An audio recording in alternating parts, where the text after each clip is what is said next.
Five Nights at Freddy's é um daqueles jogos que gritam nostalgia quando são jogados.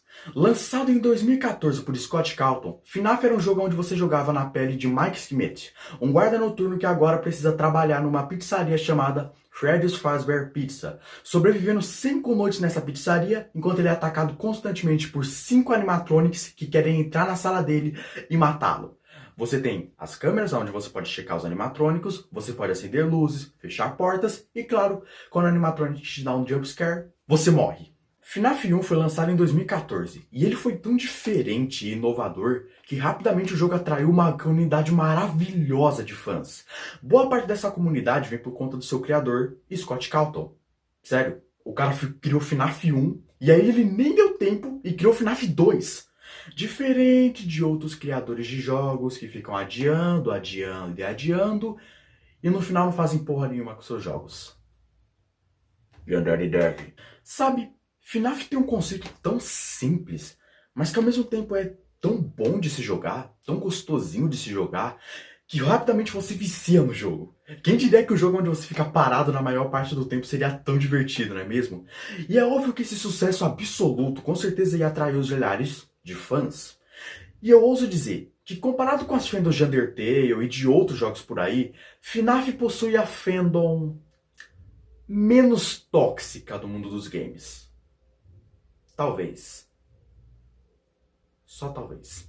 Junto com os fãs vieram fanarts, fanfics, fananimatronics e, é claro, fangames. Para vocês que não sabem o que é um fangame é basicamente um jogo que é feito por um fã de uma obra. E FNAF possui a vantagem de não ter nenhum fangame realmente horrível ou péssimo. Pelo contrário, na verdade eu uso dizer que FNAF possui os melhores fangames que eu já joguei em toda a minha vida. E entre eles está o fangame FNAF Golden Memories, que inclusive eu já analisei aqui no meu canal, link na descrição. Mas, de todos os fangames do FNAF, 2 deles brilharam nos meus olhinhos de PC Gamer Master. E eu estou falando de Fredbear's Fright e FNAF Left to Wrath. E são exatamente esses jogos que eu vou analisar nesse vídeo. Vamos começar. Fredbear's Fright foi criado por um cara chamado Garrett Tube, e o jogo foi anunciado em 5 de maio de 2017. Mas eu só baixei o jogo para jogar esse ano. O trailer de anunciamento desse jogo é aterrorizante e ele podia se passar muito bem por um jogo oficial do Scott Cawthon. Os modelos 3D são lindíssimos, assim como a música que é tocada no fundo. Tudo muito único, criando um excelente trailer. Não é à toa que o pessoal ficou tão hypado pra esse jogo. O jogo começa com uma cutscene que nos mostra um guarda dormindo. Pelo menos foi isso que eu consegui interpretar. Depois disso somos levados para uma tela de título e o jogo começa. Vamos tirar logo um tópico de lado. O visual. Esse jogo é lindo. Incrivelmente lindo. Os modelos das salas e dos animatronics são belíssimos e, na minha humilde opinião, esse visual bate de frente com FNAF 1, 2 e 3. Eu sei que essa é uma afirmação bem ousada, mas é verdade pra mim. O jogo inteiro se passa em uma atração de terror. Sim, FNAF 3 também se passava numa atração de terror, só que lá você não tinha a impressão de estar num lugar que era uma atração de terror. Os cenários lá eram absurdamente escuros. Apesar de eu amar FNAF e o Scott Cawthon, essas coisas, o Scott Cawthon deu uma bela cagada no visual do terceiro jogo. Os cenários de lá eram muito mal detalhados e tinha pouca iluminação nas câmeras. Já aqui, os cenários também possuem pouca iluminação, mas existe muito mais detalhamento das salas, coisas que explodem a sua cabeça, sabe? Por exemplo, esse jogo se passa depois da mordida de 83. Portanto, o Fredbear e o Springbone aparecem nesse jogo. A oficina oficial do FNAF 1 aparece na câmera 4A, você consegue até ver as portas dela. A primeira roupa do Springbone de 83 aparece em uma das câmeras, entre outras. É fascinante que um cara praticamente sozinho conseguiu fazer um jogo tão belo com tantas referências, e isso é muito admirável. Enquanto hoje em dia nós temos uma certa empresa com milhões de reais no cu dela e mesmo assim ela prefere fazer um monte de máquinas de pachinko destruindo as esperanças e sonhos de todo mundo, Konami, o cara conseguiu fazer algo bem feito. E isso merece ser aplaudido. A iluminação também tá de parabéns. Existem várias áreas que fazem um bom balanceamento entre escuro e claro, utilizando a luz e sombra de uma forma quase perfeita. Eu digo quase perfeita porque ainda existem algumas câmeras que são muito escuras, mas faz parte do clima do jogo, então eu perdoo isso. Afinal, não é um problema como um todo. Outra coisa que eu gostei foram alguns dos animatronics novos. O meu favorito acabou sendo o Prototype, por causa do seu visual descolado e assustador. Eu também gosto da mecânica dele. Ele funciona como o Fox do FNAF 1, só que com mais frequência. Ele fica parado num lugar, aí ele sai correndo pra sua sala pra tentar te matar se você não olhar a câmera dele com frequência. Isso foi colocado muito bem, mas eu gostaria que ele também aparecesse nas câmeras, sabe? Pra dar um sentimento maior de desespero quando ele sai do lugar dele pra ir correndo pra sua sala, mas do jeito que foi colocado também tá bom. O jogo como um todo é igual a FNAF 1. Você fica parado no lugar enquanto abre e fecha as portas para poder se defender dos animatronics. Porém, esse jogo tem três novidades novas. A primeira é que a porta da direita foi totalmente removida, sendo substituída por um tubo de ventilação que você pode abrir e fechar. Quando o animatronic está passando por ela, ele faz um barulho. Isso significa que você tem que fechar ela. E quando você escutar esse barulho de novo, quer dizer que ele foi embora.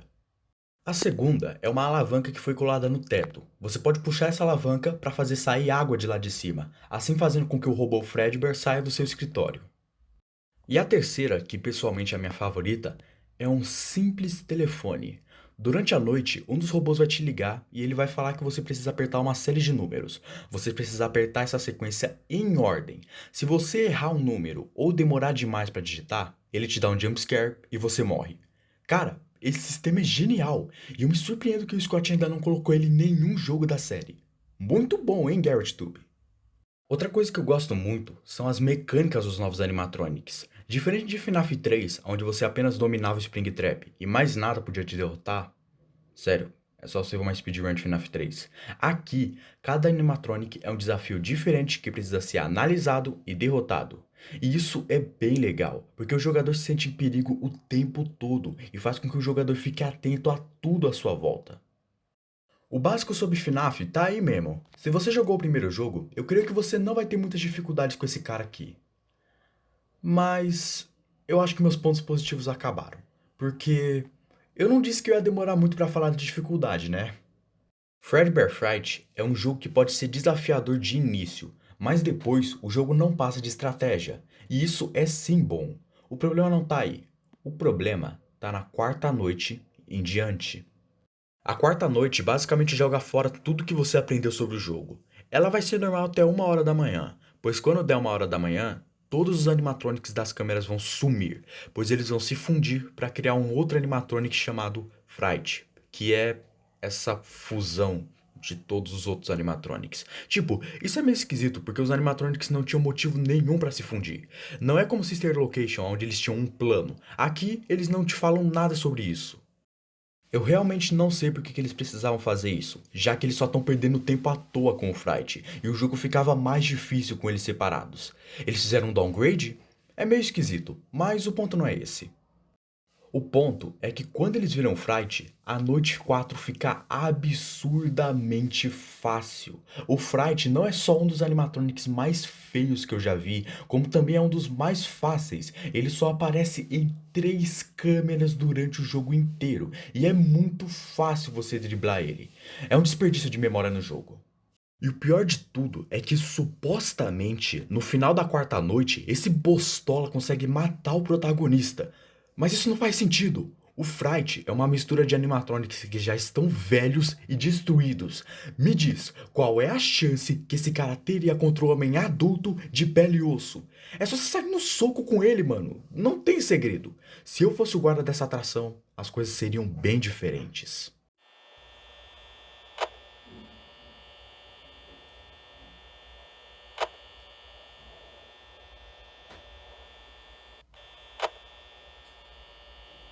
Oh meu Deus, parece que o animatronic não está mais ali.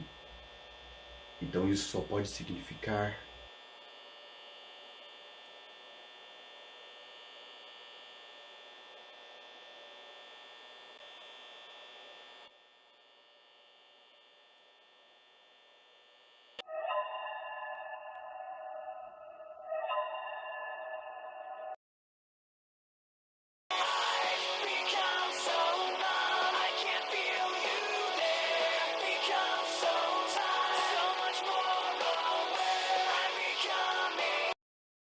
Outro ponto negativo no jogo é: não jogue esse jogo se você for surdo.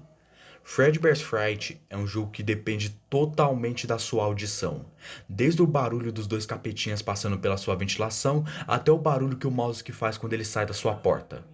Se você não prestar atenção em cada sonzinho que vier na sua orelha, você vai morrer, morrer, morrer, morrer, morrer, cada vez mais. Então presta atenção nos barulhos do jogo. Mas ok, eu admito, eu tô sendo um pouco chato. É meio difícil tentar encontrar sentido em uma história onde um cara trabalha num lugar cheio de robô assassino que anda de noite e que quer matar ele, mas ele continua trabalhando no local. Então, dá pra passar. Mas eu não posso dizer o mesmo da história. Spoilers do jogo a partir daqui. No final do jogo, nos é revelado que o nosso protagonista, esse tempo todo, era o Phone Guy do FNAF 1. Naquela cena onde ele é atacado por todos os animatronics do FNAF 1, ele não morreu. Ele conseguiu sobreviver e agora ele está trabalhando nessa atração de terror. Por um lado, é legal. A sensação de jogar com o Phone Guy do FNAF 1 é indescritível. E é muito bom e satisfatório saber que ele não morreu no final do FNAF 1. Mas o problema não tá aí. O problema tá no final do jogo. Adivinha? No final do jogo, o nosso protagonista é atacado pelo Fright. Mas o jogo fica nisso. Você não sabe se ele morreu ou não. É a mesma coisa no FNAF 1. Ele só trocou de animatronic. Qual é, porra? Eles podiam ter colocado pelo menos uma cena dele no hospital, ou sei lá. Qualquer coisa é melhor que nada, mano. Isso foi muito decepcionante, cara. Mas na moral, mano, o Funny Guy é o cara mais trabalhador do mundo. Ele foi colocado numa roupa de robô, quase morreu, teve uma experiência traumática com robôs. E o que que ele faz? Ele vai para um lugar ainda mais assustador com robôs ainda mais apavorantes. Isso sim é um trabalhador esforçado, senhoras e senhores. Senhor, tu quase foi morto por um monte de robô assassino, senhor. Você precisa descansar, o senhor precisa... Foda-se, eu tenho que trabalhar! Ok, deixando a brincadeira um pouco de lado. Se a gente for um pouco chato, até dá pra engolir isso. Mas eu não aceito. Pra mim, esse jogo serviu mais pra mostrar o que aconteceu com o Phone Guy, ao invés de ser um jogo como um todo. Ele quer contar aquela história que aconteceu com o FNAF 1, ao invés de criar uma história nova, sabe? Isso seria foda. Mas o imperdoável, aquilo que eu nunca vou deixar passar nesse jogo e nunca vou me esquecer jamais, é o método de como conseguir o final secreto do jogo. Nos demais jogos da série FNAF, a tradição é mais ou menos assim. Você passa de noite e ganha um minigame. Esse minigame, se passado normalmente, vai te levar para o final normal, mas se for feito de uma outra forma, você vai descobrir segredos e vai acabar indo para outro final no jogo. Mas aqui, como diabos você ia imaginar que você precisa clicar em um dos desenhos na parede em uma das câmeras para poder desbloquear o minigame? Tipo, quando você vê esses desenhos na parede, você presume que eles são apenas parte do cenário e passa boa parte do jogo apenas ignorando eles. Mas não, em um desses desenhos, se você clicar, você vai ser levado para um lugar onde você precisa pegar uma chave. E se você pegar essa chave, você vai conseguir fazer o final do jogo. Ou seja, isso é essencial se você quiser fazer o final do jogo. Eu entendo que eles esconderam as coisas pro jogo não precisar colocar nada do tipo: ei cara, tá ligado naquele desenho na parede? Então, clica nele que você vai ser levado pra um lugar pra pegar uma chave que tá faltando pra você fazer o final secreto. Mas isso aqui, eles não pensaram por um momento que ia ser um pouco exagerado? Mas o pior não é isso. O pior é que você só pode clicar nesse desenho uma vez. E isso não seria um problema. Mas eu ouvi falar que se você clicar nele em alguma noite que não seja a Insane Night, você não consegue pegar o final do jogo. Pelo menos foi o que eu ouvi, porque eu tentei passar da Insane Night tendo as duas chaves necessárias para o final secreto, mas eu desisti de tanto morrer. A Insane Night desse jogo é insane com o I maiúsculo. Todos os animatronics estão com formiga no rabo, não parando de se mover pra lá e pra cá. O Golden Fred do Paraguai é irritante como nunca aqui. O Fredbear fica entrando na sua sala constantemente e esses bonequinhos ficam entrando e saindo da sua ventilação tão rápido que você nem tem tempo de se defender.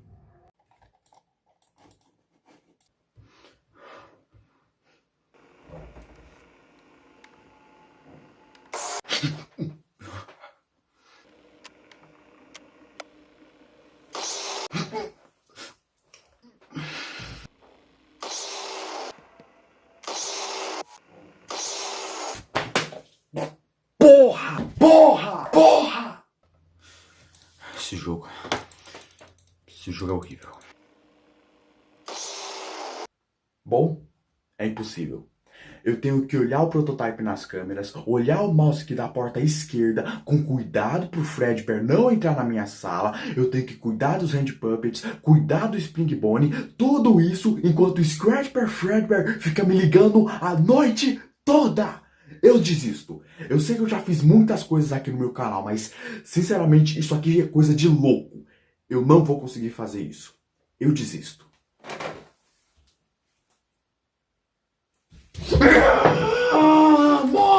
Eu fiquei morrendo tanto nessa desgraça de noite que eu simplesmente não aguentei e desisti. Eu não estaria reclamando tanto se esse jogo tivesse animatronics que te ajudassem durante ele.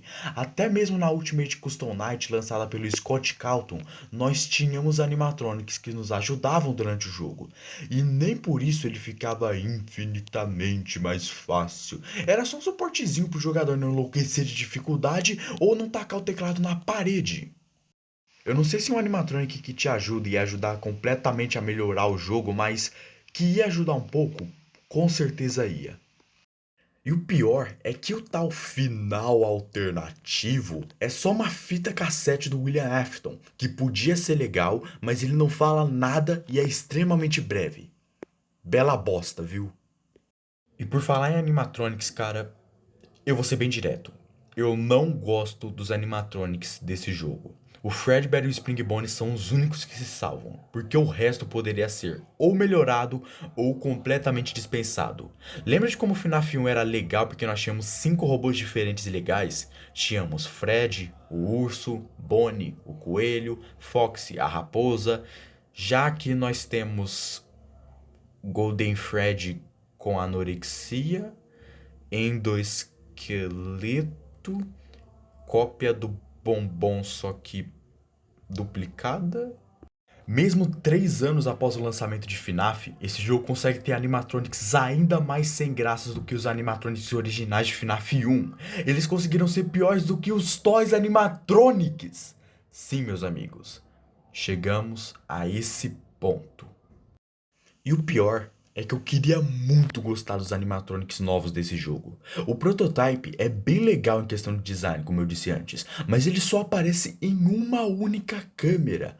O Scrapped Fredbear tem um conceito muito interessante, mas fora disso, não tem mais nada atrelado à mecânica dele. E ele também só aparece em uma câmera. O Cosmo e o Damiel aí podiam ser excluídos, sem ressentimentos, e o Fright, eu não vou nem falar dele, né?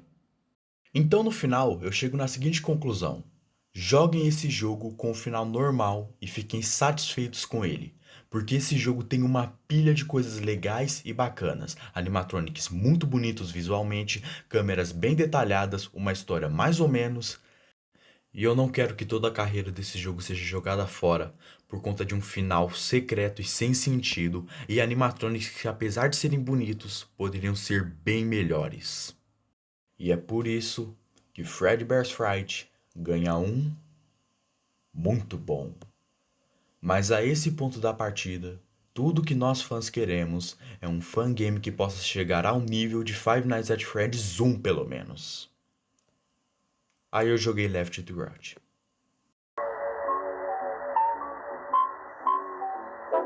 Oh boy, você sabe que o jogo vai ser incrível quando ele começa com essa cutscene. Left 4 Right é uma sequência direta de Fright, e ele conserta todos os problemas do primeiro jogo. Diferente do primeiro jogo, onde nós tínhamos uma estrutura similar a FNAF 1, onde você só fica parado em um lugar, abrindo e fechando as portas para despistar os animatronics, aqui o jogo segue uma estrutura similar a Sister Location. Você vai andar por um restaurante inteiro ao invés de só ficar parado. Nesse jogo, você joga com um detetive que entrou dentro da antiga Fazbear Family Diner. O objetivo dele é recolher provas de crimes para poder fechar a franquia e poder descobrir o paradeiro do seu filho, que ficou nas mãos de William Afton. Os animatronics desse jogo são muito mais legais em conceito e em design do que no primeiro jogo. Eu não gostei muito do mouse desse jogo, por causa do design Nightmare dele, e eu não gosto dos Nightmare. Mas fora isso, todos eles são excelentes e funcionam. O cenário foi outra coisa que recebeu um capricho extra colocado aqui. Como dessa vez você está invadindo um local e não trabalhando no local, Obviamente você não tem mais um tablet, mas em compensação, a tensão que o jogo te coloca é 600 vezes mais profunda, justamente por você se sentir um ambiente todo à sua volta e não só uma sala pequena. Aqui você anda por um lugar inteiro e isso é muito tenso. A única sala que eu achei meio sem sentido foi essa aqui, onde tem um quarto infantil no meio de um restaurante. Qual é, Garrett? Cadê a coerência, mano? Eu ia preferir se essa parte fosse uma espécie de cozinha, onde você precisa olhar pra trás pra poder escapar do mouse. Mas do jeito que ficou, também ficou muito bom. Mas nenhum jogo é perfeito. Tá na hora de começar os criticismos. Felizmente esse jogo aqui tem muito menos coisa pra encher o seu saco. Vamos começar com a dificuldade. Esse jogo aqui é ainda mais fácil do que Freddy vs Fright. Você vai encontrar mais dificuldade procurando o que você precisa fazer do que no jogo mesmo. Em duas ocasiões eu tive que olhar no YouTube para ver como é que se passa. A primeira foi na segunda sala, onde você precisa apertar esse botão e voltar para fechar a porta. É uma parte bem divertida e talvez seja a minha favorita do jogo. Já a segunda é em relação à última noite, mas eu falo dela depois. O pior problema desse jogo, que eu acho que foi o maior erro do desenvolvedor, foi a história. Senhoras e senhores, me perdoe Garrett Tube, mas eu não entendi absolutamente nada da história desse jogo. E olha que eu li todas as wikis dele, pesquisei a fundo todas as histórias desse jogo e ainda assim eu não entendi quase nada. O jogo nos apresenta uns 20 animatronics que nunca apareceram no jogo anterior, que só confundem ainda mais a história do jogo, que já é confusa demais. A pior coisa que eu posso dizer sobre ele é que ele não nos dá quase cenas nenhumas para podermos entender a história. Isso sem falar nos erros de consistência. Por exemplo, o que aconteceu com o filho do detetive? Quem colocou esse controle nesse cofre? Por que tem um quarto de criança no meio da pizzaria? A propósito, esse quarto de criança é um flashback ou ele se passa na pizzaria mesmo? Esses minigames se passam em qual época? Esse jogo se passa depois da mordida de 83? Se sim, da onde que vieram esses animatronics? Por que esses animatronics não são citados no jogo passado? Esse jogo se passa no FNAF 2? Porque em uma das noites aparecem os animatronics originais de FNAF 1. De onde eles vieram? Por que eles estão ali? Quem colocou eles ali? Eu não sei, gente, eu não sou Deus, eu não tenho todas as respostas pra tudo.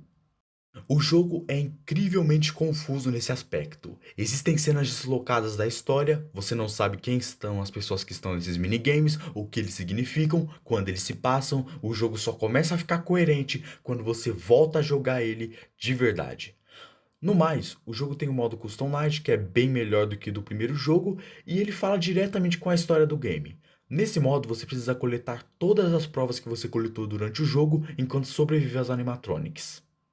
Para o vídeo, para o vídeo, para o vídeo, para o vídeo.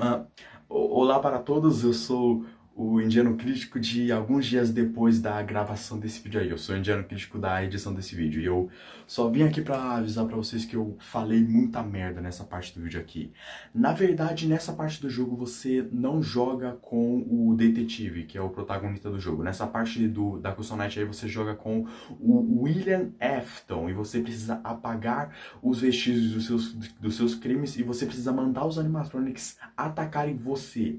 Então nessa parte do jogo você joga com o William Afton, não é com o detetive não. Só pra avisar pra vocês. Nem sei pra que eu... Era só avisar na edição. Esquece. Continua teu vídeo aí, sei lá. Pra você poder ver o final do jogo, você precisa passar da Custom Night. Mas só passar da Custom Night não basta. O jogo quer que você passe da Custom Night na dificuldade mais alta se você quiser ver o final verdadeiro. E o pior é que esse final verdadeiro é só umas falas aleatórias e pronto. Esse é o prêmio que você ganha por ter passado da noite mais difícil de todas. Uma tela escura com palavras escritas em amarelo.